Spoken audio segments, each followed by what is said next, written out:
Hola, soy Nat Grubis.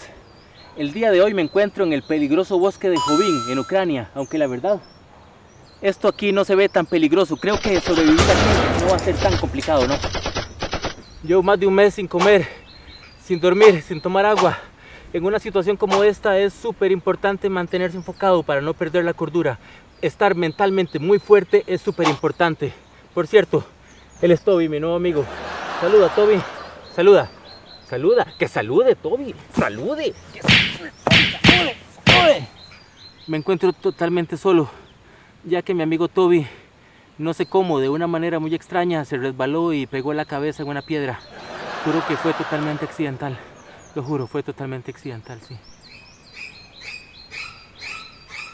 He encontrado esta cerca, pero hay que tener muchísimo cuidado, ya que podría estar electrificada. La forma más correcta para darse cuenta si está electrificada es tocándola.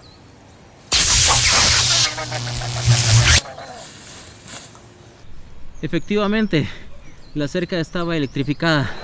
Lo positivo de todo esto es que pensaba hacerme la operación para no tener más hijos, pero creo que me ahorré el dinero porque estoy casi seguro que acabo de quedar estéril. Escuchen, escuchen ese sonido. Parece ser un helicóptero, seguro es el helicóptero que viene a rescatarme. No, más bien, parece que es un helicóptero de la policía.